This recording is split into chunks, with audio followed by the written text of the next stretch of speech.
Today is an exercise in overwhelm. Rather than walk through the experiences of Jesus' final week over the course of a week, we speed the film up and race from Sunday to Friday in a crowded hour. Bleary at the end of the story, much as our stories culminate today, and when all the crowds who had gathered there for this spectacle saw what had taken place, they returned home, beating their breasts. We gathered for the spectacle, actually several spectacles all at once: palm parade, arrest, interrogation shuttling between Pilate and Herod, betrayal, a second parade to the place of the skull, and finally an execution with attending darkness and torn curtains.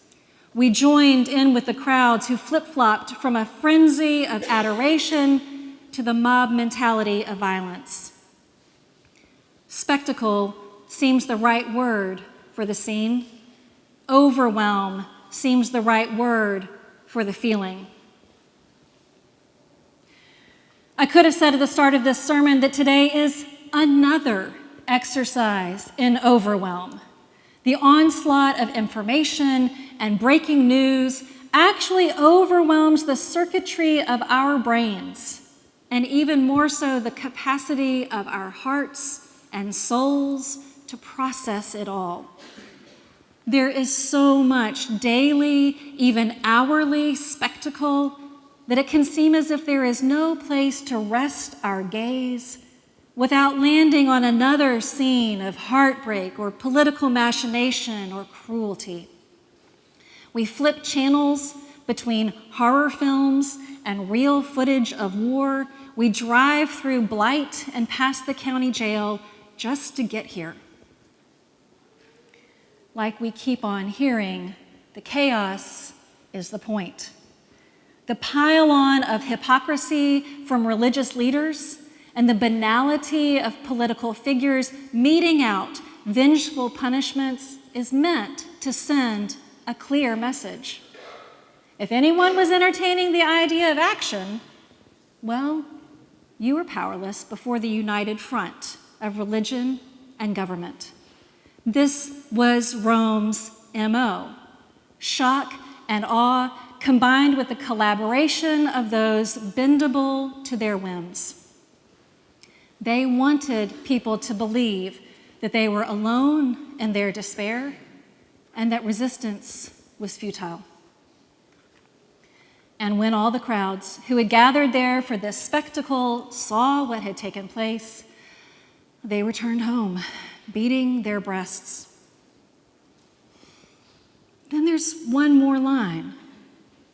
But all his acquaintances, including the women who had followed him from Galilee, stood at a distance watching these things. Some who had gathered for the spectacle returned home, chastened and worn down. But his friends, the women, stayed, stood and watched. They kept vigil. The story started what seems like a long time ago now on in the streets with a little joyful wildness, a march with coats flying and stones singing, with love itself being strewn about. That foolhardy and profligate display of peace and hope was, over just a few days, met and matched by the crushing order of the Pax Romana. The story ended, at least for a moment, with another little protest. They kept their eyes open. They didn't turn away. Surely it was possible to do this because they weren't alone in their vigil.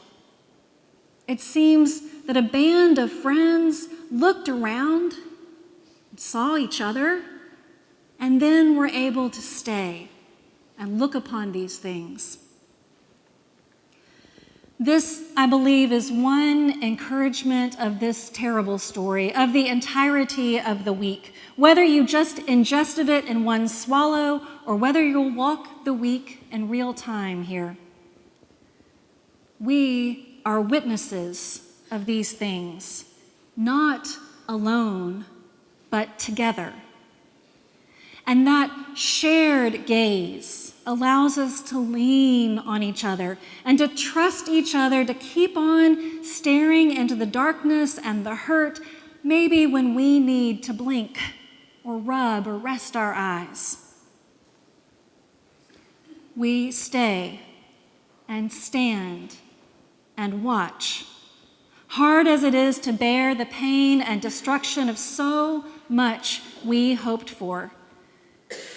And also with that practice, training our eyes to keep a watch for God's presence, for the ways that God's spectacular love breaks in, so that someone is always witnessing not only the devastation, but also the first glimpses of light on the horizon.